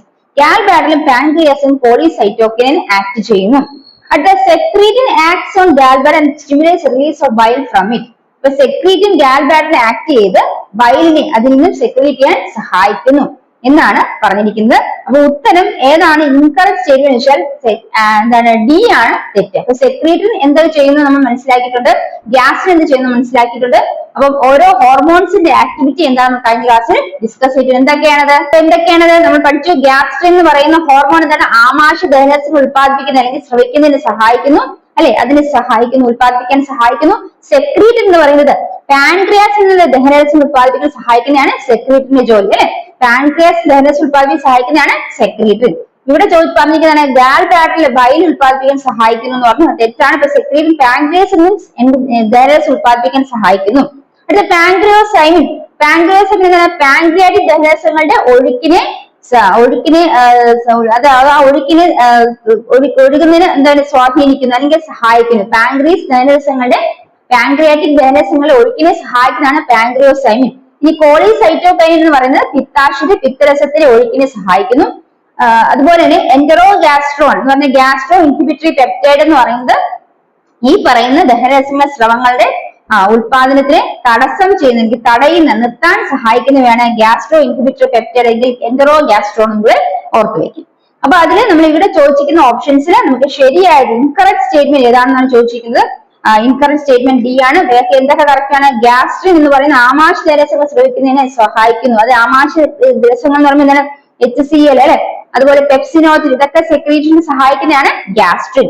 അടുത്തത് പിന്നെ എന്താണ്? കോളിസൈറ്റോകൈൻ, പിത്താശയത്തില് പിത്തരസം അതിന്റെ ഒഴുക്കിനെ സഹായിക്കുന്നു. അതിന് ഗാൾ ബ്ലാഡർ പാൻക്രിയാസിനെ ആക്ട് ചെയ്യുന്നതാണ് കോളിസൈറ്റോകൈൻ. അതുകൂടെ ശരിയായിട്ടാണ് പറഞ്ഞിരിക്കുന്നത്. അപ്പൊ ഇന്ന് നമ്മൾ ഫിസിയോളജിയിൽ ഒരു ടോപ്പിക്, ഫിസിയോളജിയിൽ ന്യൂട്രീഷൻ എന്ന ടോപ്പിക് തീർത്തിട്ടുണ്ട്. അതിൽ നമ്മൾ ബാലൻസ് ഡയറ്റിനെ കുറിച്ച് മനസ്സിലാക്കി, ന്യൂട്രീഷൻ ഡിസോർഡേഴ്സിനെ കുറിച്ച് മനസ്സിലാക്കി, വൈറ്റമിൻ ഡെഫിഷ്യൻസി ഡിസീസിനെ കുറിച്ചും ലൈഫ് സ്റ്റൈൽ ഡിസീസിനെ കുറിച്ചൊക്കെ മനസ്സിലാക്കി. അതുപോലെ nervous and neural control digestion നമ്മൾ മനസ്സിലാക്കി. പിന്നെ നമ്മുടെ ഡൈജഷന്റെ ഡിഫറെന്റ് സ്റ്റെപ്സ് മനസ്സിലാക്കി. അതോടൊപ്പം നമ്മൾ മനസ്സിലാക്കിയ ഒന്നാണ് റോൾ ഓഫ് ഫൈബേഴ്സ് അല്ലെ. ഫൈബർ എന്ന് പറയുന്നത് എന്താണ്? നമ്മുടെ ശരീരത്തില് ഈ പറയുന്ന എല്ലാ പറയുന്ന പോഷകാഹാരങ്ങൾ ദഹിക്കുമ്പോൾ എന്തിന് മാത്രം ദഹിക്കാതെ റിമെയിൻ ചെയ്യുന്ന ഒന്നാണ് ഫൈബർ, അല്ലെങ്കിൽ എന്താണ് ഡയറ്ററി ഫൈബേഴ്സ്, അല്ലെങ്കിൽ ഈ പറയുന്ന നാരുകൾ അല്ലെ. അത് നമുക്ക് പല ഭക്ഷണങ്ങളിലൂടെ അല്ലെങ്കിൽ പ്ലാന്റ് ബേസ്ഡ് ആയിട്ട് ഫുഡ്സിൽ നിന്നൊക്കെയാണ് ലഭിക്കുന്നത്. ഫ്രൂട്ട്സ്, വെജിറ്റബിൾസിലൊക്കെ നാര് അടങ്ങിയിട്ടുണ്ട്. ഈ നാരുകൾ എന്ത് ചെയ്യും? നമ്മുടെ ശരീരത്തിൽ ദഹിക്കാതെ കിടക്കുന്നു. അപ്പൊ ഇവ എന്തിനാണ് അവിടെ എങ്ങനെ കിടക്കുന്നതെന്ന് വെച്ചാൽ നമ്മുടെ ശരീരത്തിൽ ആവശ്യമായിട്ടുള്ള ജലത്തിനെ വലിച്ചെടുക്കുന്നതിനും, അപ്പൊ ജലം അബ്സോർബ് ചെയ്യുന്നതിനും, അതുപോലെ തന്നെ ശരീരത്തിൽ ശരിയായ രീതിയിൽ ഈ അബ്സോർപ്ഷന് ശേഷമായിട്ടുള്ള വേസ്റ്റുകൾ ബോഡിയിൽ റിമൂവ് ചെയ്ത് പോകുന്നതിന് നമ്മള് ആ പ്രോസസ്സ് നന്നായി നടക്കുന്നതിന് വേണ്ടി സഹായിക്കുന്ന ഒരു പ്രധാന ഘടകമാണ് ഈ പറയുന്ന ഡയറ്ററി ഫൈബേഴ്സ് അല്ലെങ്കിൽ റഫേജ് എന്ന് പറയുന്നത്. അപ്പൊ അത് നമ്മൾ മനസ്സിലാക്കുക. അത് നമുക്ക് അറിയുന്ന കാര്യമാണ്, അങ്ങനെ റഫായിട്ട് ഞാൻ പറഞ്ഞു പോയത്. അപ്പൊ ഈ ക്ലാസ് നിങ്ങൾക്ക് യൂസ്ഫുൾ ആയെങ്കിൽ തീർച്ചയായും ഈ ക്ലാസ് നിങ്ങൾ കാണുക, ഈ ചാനൽ സബ്സ്ക്രൈബ് ചെയ്യുക. അപ്പോൾ അടുത്ത ക്ലാസ്സിൽ കാണാം. നിങ്ങൾക്ക് ആവശ്യമുള്ള മറ്റൊരു ക്ലാസ്സുമായി അടുത്ത ക്ലാസ്സിൽ കാണാം. Let's bye from me. Thank you.